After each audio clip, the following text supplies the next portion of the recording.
Hello everyone, welcome to my channel. So friends, आज की video में मैं बात करूंगी इस मैनीक्विन के बारे में, जिसे हम आम भाषा में डमी भी कहते हैं। सो गाइज़, इस डमी को मैंने ऑनलाइन ऑर्डर करके मंगवाया है। सो मैंने सोचा आपके साथ रिव्यू कर दूं, ताकि जो लोग डमी ख़रीदना चाहते हैं उनको अच्छे से समझ आ जाए कि हमें कौन सी डमी ख़रीदनी चाहिए जिसकी क्वालिटी अच्छी हो और रेट भी कम हो। तो आगे वीडियो में मैं इस डमी का रेट भी बताऊंगी कि मैंने इसको कितने में ख़रीदा है और कहाँ से ख़रीदा है। अगर आप कहेंगे तो मैं कॉन्टैक्ट नंबर भी आपको प्रोवाइड कर दूंगी, ताकि अगर आप चाहें तो वहाँ से ख़रीद सकते हैं। अब चलिए बात करते हैं हम इस डमी के बारे में। सो गाइज़, हमें डमी कितने नंबर की ख़रीदनी चाहिए, जिन लोगों को नहीं पता मैं आपको थोड़ा सा बता देती हूँ। जैसे अगर आपको 36 बस्ट की ड्रेस बनानी है तो आपको 10 नंबर ख़रीदना होगा, और अगर आपको 38 बस्ट रेडी पर ड्रेस बनानी है तो आपको 12 नंबर ख़रीदना होगा। इसी तरह से 8 नंबर भी आता है, तो 8 नंबर 34 बस्ट के लिए होगा। या फिर आप डमी ऑर्डर करते हुए अपना रेडी बस्ट साइज़ उनको बता दीजिए, वो लोग आपको परफेक्ट डमी नंबर सजेस्ट कर देंगे। सो फ्रेंड्स, ये डमी ऑर्डर करने से पहले जो शॉपिंग ऐप होती हैं उन पर मैंने काफ़ी सर्च किया। किसी के रेट बहुत ज़्यादा थे, किसी के रेट कम थे, तो फिर रिव्यू अच्छा नहीं था। इसके बाद मुझे ये डमी बहुत अच्छी लगी, तो मैंने ये डमी ऑर्डर की और इन्होंने बहुत ही फास्ट डिलीवरी की है। सो मैंने सोचा अनबॉक्सिंग के साथ ही रिव्यू दूँ तो ज़्यादा अच्छा लगेगा। तो देखिए, ये कुछ इस तरह से पैकिंग में मिलेगा।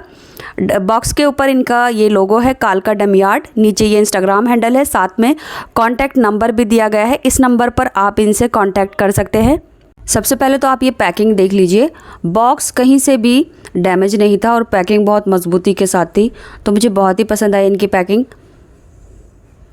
ओपन करने के बाद हमारी ये डमी निकलेगी, तो ऊपर डमी है और डमी के साथ स्टैंड भी है। तो इन्होंने डमी को और स्टैंड को एक ही साथ रखा है, और जो स्टैंड की पैकिंग है वो भी अच्छे से है, ताकि कहीं से टूट ना जाए। इसके बाद देखिए, ये इसकी 2 रॉड है स्टील की, रॉड भी काफ़ी हैवी है, और साथ में ये स्प्रिंग है और ये कुछ व्हील वगैरह है इसके अंदर। सो गाइस, जो हमारा स्टैंड है वो डमी के साथ ही था, तो पहले मैं इसको अलग कर लूँगी। इसके बाद जो बबल रैप आता है ये स्टैंड उसके अंदर पैक है, तो पहले मैं इसको अनपैक कर लूँगी। और इस स्टैंड के बारे में मैं एक बात कहूँगी, ये बहुत भारी है, यानी बहुत ही भारी है। सो गाइज़, इसके इतना हैवी होने की वजह से जो हमारी डमी है वो स्टेबल रहेगी, इधर उधर मूव नहीं होगी, यानी गिरेगी नहीं। अब देखिए, डमी को अनपैक कर लेते हैं। तो डमी भी बहुत अच्छी तरह से इन्होंने अंदर से पैक की है, तो इसकी पैकिंग जो है वो डबल करके है। तो दोनों पैकिंग को हम निकाल देंगे यहाँ से। ये वीडियो पोस्ट करने का मेरा एक ही मकसद है कि अगर आप डमी ख़रीदना चाहते हैं तो आप एक अच्छा ऑनेस्ट रिव्यू देखें और बेस्ट चीज़ को ही मंगवाएं, ताकि जो आपके पैसे हैं वो बर्बाद ना हो। तो देखिए, डमी हमारी कुछ इस तरह से निकल चुकी है अंदर से, और इसके जो पार्ट हैं वो भी मैंने आपको दिखा दिए हैं। इस बॉक्स में ये 4 व्हील हैं, जिससे हमारी डमी चारों तरफ घूम सकती है जहाँ भी हम चाहें। तो ये व्हील हमारे स्टैंड में लगेंगे चारों, और साथ में ये निकली है इसके जो स्क्रू हैं वो टाइट करने के लिए इस तरह से। और साथ में ये जो हमारा स्प्रिंग निकला है उसको हमने दोनों स्टील की रॉड के साथ ही असेंबल करना है। तो जिसकी रॉड है वो भी काफ़ी हैवी है। अब इनको असेंबल कैसे करना है वो देख लेते हैं। पहले ये जो बॉल है ये निकाल लेंगे। तो ये हो गए हमारे सभी पार्ट। इसके बाद देखिए, जो 4 व्हील निकले थे ये हम बेस में लगाएंगे। सो जो रिंच इसके साथ निकला था उसी की हेल्प से ये व्हील बेस में लग जाएगा। तो बस इसको हमने यहाँ रखना है और अच्छे से रिंच की हेल्प से टाइट कर देंगे। तो ये अच्छी तरह से टाइट हो गए हैं। इसके बाद देखिए, ये पैडल है। पैडल कुछ इस तरह से आएगा बेस के सेंटर में। इसके बाद हमने पतली वाली रॉड ले ली है और उसके अंदर ये स्प्रिंग इंसर्ट करना है इस तरह से। और अब हमने इस पतले वाले पाइप को यहाँ बेस में सेंटर में रखना है। एंड नीचे जो हमारा ये पैडल है ये वाला, ये इसके जस्ट नीचे आएगा कुछ इस तरह से। सो यहाँ से हमने इसको इस तरह से रखना है, सेट करना है। इसके बाद ये वाले जो हमारा स्क्रू है इसको टाइट कर लेंगे रिंच की हेल्प से। सो अच्छी तरह से हम इसको टाइट कर लेंगे। इसको टाइट करने के बाद जो बेस है वो बिल्कुल सेट हो गया है। अब हमने अपना बड़ा मोटी वाली रॉड लेनी है और उस रॉड को हमने इस रॉड के ऊपर लगाना है, ऊपर की तरफ। तो ये रॉड कुछ इस तरह से रहेगी। सो यहाँ हमने इस तरह से रखना है और नीचे जो हमारा पैडल है इसको हमने नीचे की तरफ पुश करना है। जब हम इसको नीचे पुश करेंगे ये पाइप इसके ऊपर आ जाएगा इस तरह से। इसके बाद हमने डमी की हाइट जितनी भी रखनी है वो इससे हम सेट कर लेंगे। सो ये जो रिंग लगा हुआ है इसको हमने यहाँ से लूज़ कर लेना है, टाइट कर लेना है। जहाँ भी हमें डमी की हाइट रखनी होगी उसी के हिसाब से हम इसको सेट कर लेंगे।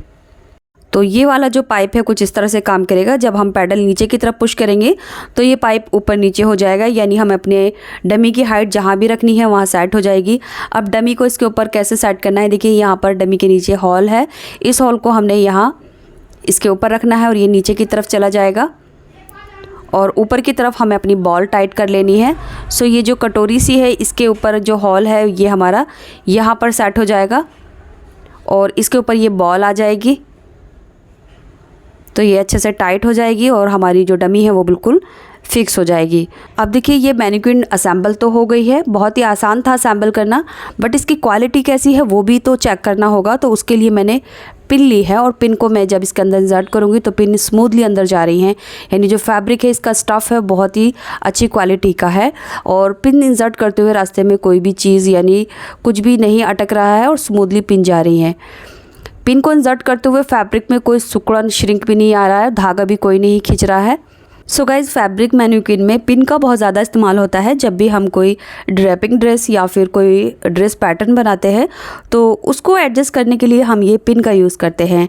अब ये पिन अंदर की तरफ स्मूथली चले जाए बस यही काम होता है। तो इसीलिए ये चीज़ देखनी होती है कि ये पिनेबल है या नहीं, अंदर की तरफ कोई रुकावट तो नहीं है, पिन अंदर की तरफ पूरी जाती है या नहीं। सो ये चीज़ें हमें ध्यान में रखनी होती हैं। एंड वीडियो के स्टार्टिंग में ही मैंने आपको मैनिक्विन के साइज़ के बारे में बता दिया था। इसका जो साइज़ है वो 8 नंबर से स्टार्ट है, 10 नंबर, 12 नंबर और इससे भी ज़्यादा है, बट जिसका स्टैंडर्ड नंबर है वो 10 नंबर है, यानी 36 के अराउंड ये 10 नंबर आता है जो स्टैंडर्ड नंबर होता है। तो साइज़ आप अपने हिसाब से कोई सा भी ले सकते हैं। इसके बाद देखिए जो इसके शोल्डर हैं वो एडजस्टेबल हैं, यानी जब हम इसको प्रेस करके अंदर करेंगे तो ये अंदर की तरफ हो जाएंगे और इस तरह से प्रेस करेंगे तो बाहर हो जाएंगे। जब हमें कोई ड्रेस बनानी होती है तो हम इनको अंदर कर सकते हैं। अब बात करते हैं इसके प्राइस की। सो गाइज़ ये जो डमी है ये मैंने 2800 रुपये में ख़रीदी है, यानी 2800 में। इससे कम रेट में ऐसी क्वालिटी में मुझे कहीं भी डमी नहीं मिल रही थी। मैंने काफ़ी ज़्यादा सर्च किया था। सो ये मेरा अपना एक्सपीरियंस था जिसका रिव्यू मैं आपके साथ शेयर कर रही हूँ। तो मैं फुल्ली रेकमेंड करूँगी, आप डमी ख़रीदना चाहते हैं तो आप इस डमी को ख़रीद सकते हैं। डमी ख़रीदने के लिए जो डिटेल है वो मैं डिस्क्रिप्शन बॉक्स में दे रही हूँ, यानी कॉन्टैक्ट नंबर, इंस्टाग्राम आईडी, जैसे भी आप उनसे कांटेक्ट करना चाहें वैसे कर सकते हैं। और स्क्रीन पर भी आपको ये नंबर दिख रहा होगा, इस पर आप कॉल करके भी ऑर्डर करेंगे तो आपका ऑर्डर एक्सेप्ट हो जाएगा। इस मैनिक्विन के बारे में आपका कोई सवाल है तो आप कमेंट बॉक्स में पूछ सकते हैं। उम्मीद करूँगी आपको ये रिव्यू पसंद आया होगा। Thanks for watching this video.